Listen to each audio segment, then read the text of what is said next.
Hi friends, welcome to the show Meet My Teacher. Do you know who is with us today? Yes, Mr. Abdul Rashid from India International School. And he is academic head. He is a passionate and dedicated educator. Mr. Abdul Rashid has lots of experience in the field of education. He is a dedicated educator. He is a trainer and a motivator too. It's a pleasure for us to have Mr. Abdul Rashid today with us. Mr. Abdul Rashid, welcome to the show. Thank you. How are you? I'm fine. Mr. Abdul Rashid is a teacher by chance or by choice? It's not by chance, ma'am. Actually, it's not by choice too. Actually, I like to interact with people. So I wanted to get such a job, and I found that if you become a teacher, you'll get a lot of chance to interact with the young generation, especially in higher grade secondary and higher secondary students. You can interact with them. You can motivate them. You can express your ideology with them, and can debate with them. That I like. It's really very interesting. It shows that you have leadership qualities, and that's why you want to mingle with the people and you want to be with them, especially the young children. So thank you very much. You wanted this and you got this. This Yes, is a really great definitely. achievement. Yes. Definitely. So Mr. Abdul Rashid, we would like to know about your childhood, about your education, about your schooling and your college, etc. Actually, I born and brought up in a village, and village school I attended, an LP school in remote area of Calicut district, Kerala, and all government schools and government colleges I studied till my degree. So was that English medium school or All Malayalam medium schools. Malayalam medium school? medium schools and normal village schools, not with the modern facilities. But you are so well versed with English. Alhamdulillah, because interacting with the people and gradually I developed that skill. This is your personal Thank you. efforts. Yeah. Yes.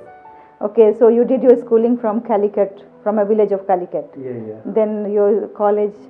College, I had my college in Government Arts and Science College, Calicut. Then Farooq College, Calicut, my PG. Farooq College is known as the Aligarh of South India. It's a big college, big campus. Great. It's an autonomous college. And actually, Farooq College gave me the confidence, and you can find anywhere in the world, in higher positions, the Farooqians, we call it. Okay, so you are a Farooqian. Yeah. Yeah, name itself is so good, Farooq Correct. means Hazrat Umar Farooq, Yeah, Umar who Farooq, was name known for only the just, college. for boldness and for bravery and everything. Yeah. Yes. After his name only, that college got that Farooq College. So you feel that those characteristics are there in Farooqians. Yeah, sure, definitely. Okay, so that's really great to know that you have done from Farooq College. And then when did you land in this land, in UAE? 1997, around 22 years now. I joined as a higher secondary teacher in Ras Al New Indian School, and I worked there for 4 years. Then I left there, and I joined in Al-Amin School, Ajman, as academic supervisor next to principal. Then gradually I became the principal of New Indian School, Umm Quwain. Then Indian School, Fujairah for 6 months. Then I joined in Indian National School. Oh my God, lots of experience, different schools, different culture, different children, different parents. So you have vast experience. Thank you, madam. So right now currently you are working with India International School. Yeah. So that's right. now why only with India International School, although you have left so many schools behind, but you are stuck here? Well, India International School, they have a vision, and our leader, Dr. P. Ibrahim Haji, he's a person with a vision. So working with the India International School actually develop you a lot, and you are satisfied there. You can, you have freedom to interact with students. You can bring your own ideas, and if it is, commonly accepted, it would be supported by the management. And there is no hassle. Well, that's really lovely to know that you are so happy in this school. And one thing I liked it, that here in this school you are satisfied. Mr. Abdul Rashid, in the world, the best thing is satisfaction.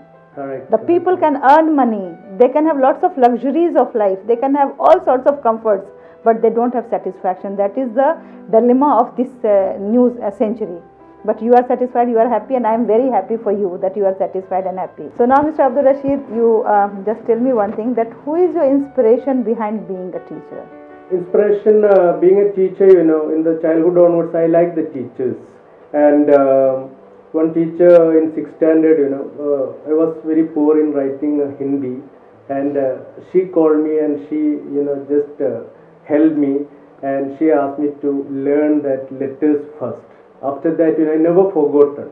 Such teachers inspired me a lot. Okay, so if you don't mind, can you tell me the name of the teacher? That Usha ma'am. Usha ma'am was a Hindi teacher, and Hindi she is your teacher. inspiration. Yeah. So I think if Usha ma'am is watching this program, she must be very happy to know that she is the inspiration of Mr. Abdul Rashid to be a teacher, and he is so successful here, so effective and so satisfied with his profession. Usha ma'am, thank you very much for inspiring the people to be the teacher. So Usha ma'am is still there in Calicut? She because last 5-6 years I could not contact her because we are away from Kerala, and I hope that she's well doing. Doing good, yeah, yes. Okay, so our blessings and prayers are with Usha ma'am. Sure. So now, Mr. Abdul Rashid, you see, you are so satisfied and happy. I just wanted to know whether your children and your teachers, because you are in the senior leadership capacity, so whether your children and your teachers are satisfied and happy as you are, or it's only from your side? Definitely, they're happy because every morning I get a lot of they come and shake hand me and they wish me, the kids they're so happy to come and interact with me or talk me, just smile at me. And of course the teachers also. I consider teachers, I respect them and I get their respect from them. So by their facial expression, you can very easily make out that they are very happy. Yeah. From the feedback also. Yes, We also okay. get the feedback from different, Different professional sources. ways. Yeah. So that we get that satisfaction and they are satisfied. That's really great. If your teachers are satisfied, students are satisfied, then certainly parents must be satisfied. I hope so. Yeah. Definitely. Parents, when they come, they appreciate because they appreciate the school also, they appreciate the teachers and they appreciate the work of the leadership team also. Definitely they do that. Okay, so Mr. Abdul Rashid, there are certain teachers. They always come in this profession without willingness because they wanted to be something else, and by chance they are here in this profession. They don't justify their profession. They don't love the children. They don't love this school. When they enter in the class, they feel it's a burden, great burden to deal with the children, and all sorts of responsibilities like lesson planning, curriculum planning, then the activities, then the report writing, and then keeping the track of the students' performance. They think all these are burden for them. So naturally, they don't do justice with their profession. What is your advice for such teachers? Actually, I come across with a few of such people. Gradually, they come into that, that stream, and they develop that likeness towards that profession, and gradually they improve. And my advice is that if you are not passionate to any profession, you should not continue because you should be satisfied with your profession. And these teachers, try to love your kids. Then you will gradually, develop a likeness towards teaching. And That's when you true. are with the kids, you will forget everything. That is the advantage and Yes. yeah. So that is the secret of being effective teacher, that you love the children first, Yes. then gradually you will love the profession, and then you will love everything, whatever is associated with the profession. That's true. So Abdul Rashid, we are very happy to have you here, and you have shared so many your personal experiences, and especially you have shown your achievements and your joy over teaching profession. I would like to request you that kindly give some tips to the teachers who have newly joined this profession so that they can also be as successful as you are. Yeah. Number one, love your kids and be passionate to your profession. Then daily, come with a spirit, and you have to do something to, you are the one who is going to change the generations. Tomorrow's True, generation very you are true, yes. dealing with. You are the builders of tomorrow's society. So that they have to keep in mind, and it is not simple profession. It's something like a noble Profession, yeah, yes. a noble profession it is. So that they have to. That's my advice to them. They have to keep in mind that one, and dedication and commitment. These two qualities they have to keep throughout. Thank you, Mr. Abdul Rashid. It was lovely talking to you. You have shared your views and ideas, and those are very precious for us. So, Mr. Abdul Rashid was with us. He was sharing his golden words, his ideas, his satisfaction, his joy for the Association of Teaching Profession. And we are very proud of Mr. Abdul Rashid that he is doing so well in his profession. I request all my teachers to like their profession, to love their profession, and be happy, keep smiling. We'll meet soon. Thank you very much. Bye bye.